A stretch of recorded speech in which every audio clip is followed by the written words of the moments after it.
బీసీల గొంతు నురిమే కుట్ర. మరి వారికి 42% రిజర్వేషన్లు ఇవ్వకుండా మొగ్గలోనే తుంచేందుకు ప్రయత్నిస్తున్నారు.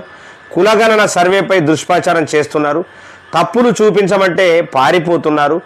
బీసీ రిజర్వేషన్ల పెంపు ప్రధాని మోదీ మెడకు చుట్టుకుంటుందని బీజేపీ నేతల భయం. మరి పద్మశాలీలు ఆత్మగౌరవానికి త్యాగానికి ప్రతీక. తెలంగాణ ఉద్యమంలో బాపూజీది కీలక పాత్ర. ఆసిఫాబాద్ మెడికల్ కాలేజీకి ఆయన పేరు. కొండ చనిపోతే చూసేందుకు కేసీఆర్ రాలే. ధృతరాష్ట్ర కౌగిలితో నరేంద్రకు ఖతం చేశారు. 1.3 కోట్ల చీరల ఆర్డర్లను నేతన్నలకు ఇస్తున్నాం. మార్కండేయ భవన్కు రూపాయలు 1 కోటి సహాయం. అఖిల భారత పద్మశాలి 17వ మహాసభలో ముఖ్యమంత్రి రేవంత్ రెడ్డి వ్యాఖ్యలు.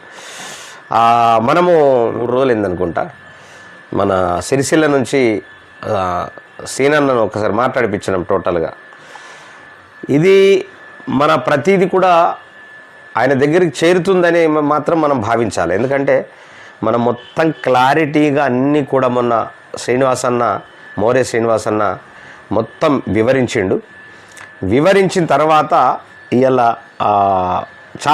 చాలా పద్మశాలీల మీద చాలా విషయాలు మాట్లాడిండు. చాలా విషయాలు మరి ఆల్రెడీ అనౌన్స్ చేసిండు. చాలా సంతోషకరమైనటువంటి విషయం. బలహీన వర్గాల అభ్యున్నతే లక్ష్యంగా రాష్ట్రంలో తాము కులగణన సర్వే చేపడితే ఇది నచ్చని వారు దుష్ప్రచారం చేస్తున్నారని ముఖ్యమంత్రి రేవంత్ రెడ్డి అన్నారు. తద్వారా బడుగు బలహీన వర్గాలకు 42% రిజర్వేషన్లు రాకుండా మొగ్గలోనే తుంచేసేందుకు బీసీల గొంతు నులిమే ఎందుకు కుట్ర చేస్తున్నారని ఆరోపించారు. ఈ కుట్రలను బీసీ సమాజం తిప్పికొట్టాలని కూడా కోరుతా ఉన్నాడు.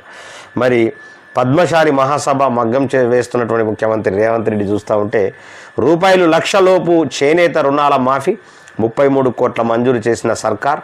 5,691 మంది నేతన్నలకు లబ్ధి. 2017 ఏప్రిల్ 1 నుంచి 2024 మార్చి 31 దాకా ఉన్న రుణాలు మాఫీ. చేనేతపై గత సర్కారు చిన్నచూపు, మేము గాడిలో పెడుతున్నాం తుమ్మల. సంతోషకరమైన వార్త. పైన ఆల్రెడీ టీమిండియా గెలవడం ఒక సంతోషకరమైనటువంటి వార్త అయితే ఇలా మరి మా నేతన్నలకు చాలా సంతోషకరమైనటువంటి వార్త. అది ఖచ్చితంగా నెరవేరాలని మనము కోరుకుందాం. వాళ్ళకు ఆల్రెడీ 1,00,000 లోపు చేనేత రుణాల మాఫీ చెల్లించేటటువంటి అవకాశం ఉన్నట్లు కూడా మనకు తెలుస్తూ ఉన్నది. చాలా సంతోషకరమైనటువంటి విషయం.